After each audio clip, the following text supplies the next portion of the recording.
উজ্জ্বল বাংলাদেশ, উজ্জ্বল প্রজন্মের দৈনিক। আসসালামু আলাইকুম সুধী দর্শক মণ্ডলী, উজ্জ্বল বাংলাদেশ টিভিতে সবাইকে স্বাগতম। উজ্জ্বল বাংলাদেশ টিভিতে সারা দেশ থেকে সংবাদ, বিজ্ঞাপন সহ যে কোনো প্রকার ভিডিও দিন 01740612405 এই হোয়াটসঅ্যাপ নম্বরে। উজ্জ্বল বাংলাদেশ টিভির প্রতিদিনকার সকল ভিডিও দেখতে আমাদের ফেসবুক পেজে লাইক দিন এবং আমাদের ইউটিউব চ্যানেল সাবস্ক্রাইব করুন সবাই। প্রিয় দর্শক মণ্ডলী, আর দেরি না করে চলুন দেখে নিন আপনাদের জন্য উজ্জ্বল বাংলাদেশ টিভির এখনকার আয়োজন। Power with civilians, Myanmar's military staged a coup.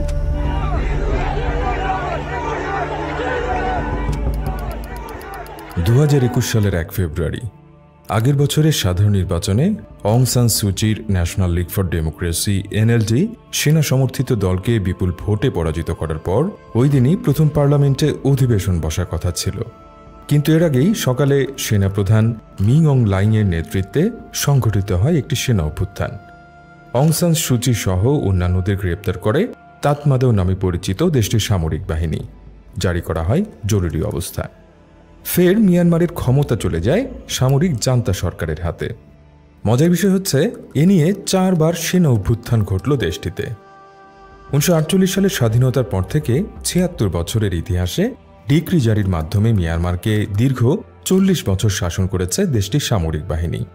সাংবিধানিক ক্ষমতা বলে দেশটির শাসন ক্ষমতা নিয়ন্ত্রণ করেছে 19 বছর। আর শাসন ক্ষমতায় উল্লেখযোগ্য নিয়ন্ত্রণ ছিল 2016 থেকে 2021 পর্যন্ত 5 বছর। অর্থাৎ বেসামরিক প্রশাসনের হাতে শাসন ক্ষমতা ছিল মাত্র 12 বছর। তবে 12 বছরেও দেশটিতে সামরিক বাহিনীর ভূমিকা কিন্তু কম ছিল না। বলা যায়, আধুনিক এশিয়ার সবচেয়ে এলিট ও দীর্ঘ সময় ধরে ক্ষমতায় থাকা বাহিনী হচ্ছে মিয়ানমারের সামরিক বাহিনী। এনসাইক্লোপিডিয়া ব্রিটানিকার তথ্য অনুযায়ী মিয়ানমারের সংবিধানে কু ক্লজ বা সেনা অভ্যুত্থানকে বৈধতা দিতে ধারা পর্যন্ত তৈরি করা হয়েছে। সংবিধানে বলা হয়েছে, প্রেসিডেন্ট চাইলে দেশের জরুরি অবস্থা জারি করতে পারেন এবং তিনি ক্ষমতা সামরিক বাহিনীর কাছে হস্তান্তর করতে পারেন। শুধু তাই নয়, মিয়ানমারের অর্থনীতির একটি বড় অংশের নিয়ন্ত্রণও রয়েছে সামরিক বাহিনীর হাতে। Union of Myanmar economic holdings corporation এবং মিয়ানমার ইকোনমিক কর্পোরেশন নামে দুটি সুবৃহৎ ব্যবসায়ী প্রতিষ্ঠান বা কংগ্লোমারেটসের প্রতিষ্ঠাতা দেশটির সামরিক বাহিনী। অভ্যন্তরীণ ব্যবসা ছাড়াও বিদেশি বিভিন্ন ফার্মের সাথে যৌথ ব্যবসা রয়েছে এদের। অর্থাৎ দেশটির ইতিহাস ঘাটলে দেখা যায়, দেশটির শাসন ক্ষমতা থেকে শুরু করে অর্থনীতি, পররাষ্ট্রনীতি সবকিছুতেই প্রত্যক্ষ বা পরোক্ষ নিয়ন্ত্রণ রয়েছে সামরিক বাহিনীর। কিন্তু কেন মিয়ানমারের সামরিক বাহিনী এত ক্ষমতাধর হয়ে উঠল? কিভাবে তারা দেশটির সর্বেসর্বা হয়ে উঠেছিল? আর কেনই বা মিয়ানমার সামরিক বাহিনীর হাতে কুক্ষিগত হয়ে পড়ল? এসব প্রশ্নেরই উত্তর জানার চেষ্টা করব আদ্যপান্তর আজকের পর্বে। 1989 সালে নাম পরিবর্তনের আগে মিয়ানমার পরিচিত ছিল বার্মা নামে। আর 1940-এর দশকের শুরুর দিকে বার্মা ন্যাশনাল আর্মি নামে একটি সামরিক বাহিনীর যাত্রা শুরু হয়েছিল অং সান সুচির বাবা জেনারেল অং সানের হাত ধরে। এজন্য অর্থ এবং অন্যান্য সহায়তা এসেছিল জাপানের কাছ থেকে।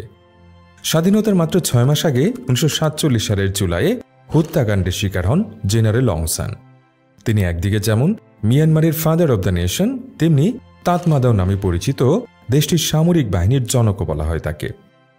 জেনারেল অং সানের মৃত্যু হলেও তার তৈরি করা বাহিনী কিন্তু স্বাধীনতার পর আরও শক্তিশালী হয়ে ওঠে।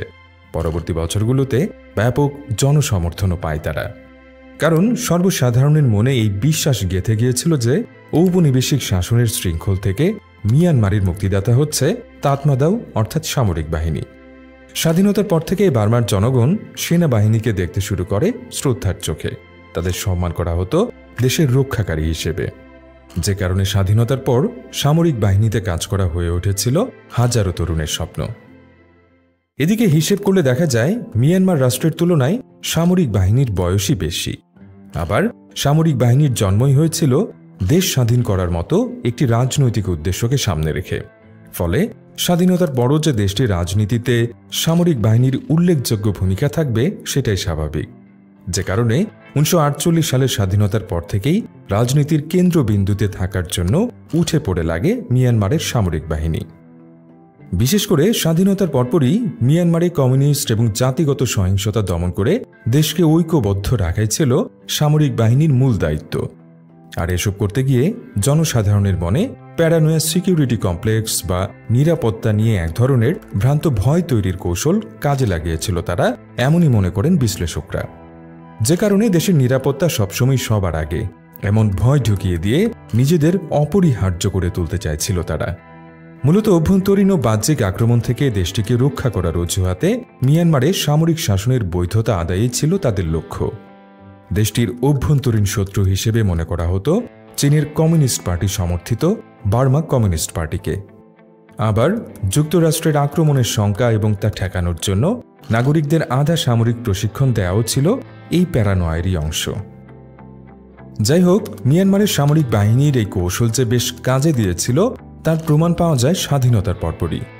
স্বাধীনতা লাভের পর উনুর নেতৃত্বে মিয়ানমারে একটি সাংবিধানিক সরকার প্রতিষ্ঠিত হয়, যদিও তা ছিল নামে মাত্র। আসলে উনুর সরকারকে আধা সামরিক সরকার বলে যুক্তিসঙ্গত হবে। কিন্তু সেই শুরু থেকেই দেশের অভ্যন্তরীণ নানা সমস্যা, বিশেষ করে জাতিগত সংঘাত, বিচ্ছিন্নতাবাদী আন্দোলন, দুর্নীতি এবং অব্যবস্থাপনা ইত্যাদির কারণে বেসামাল হয়ে পড়ে সরকার। পরিস্থিতি সামাল দিতে সামরিক বাহিনীর হাতেই গোটা শাসনভার ছেড়ে দেওয়ার জন্য সেনাবাহিনীকে একটি তত্ত্বাবধায়ক সরকার গঠনের আমন্ত্রণ জানান প্রধানমন্ত্রী উনো। সেনাবাহিনীর কমান্ডার জেনারেল নে উইনের নেতৃত্বে সরকার পরিচালিত হয় 1958 থেকে 1960 সাল পর্যন্ত। 1960 সালে একটি সাধারণ নির্বাচনের পর উনুর নেতৃত্বে আবারও একটি বেসামরিক সরকার প্রতিষ্ঠিত হয়। কিন্তু নির্বাচনের 2 বছরের মাথায় একটি সামরিক অভ্যুত্থান ঘটিয়ে পাকাপাকি ক্ষমতায় বসে যান জেনারেল নে উইন। এরপরই দেশটির সব বিরোধী রাজনৈতিক দলের উপর নিষেধাজ্ঞা আরোপ করে সামরিক বাহিনী। একই সাথে দেশটির প্রধান প্রধান শিল্প এবং ব্যবসা প্রতিষ্ঠানকে জাতীয়করণ করা হয়।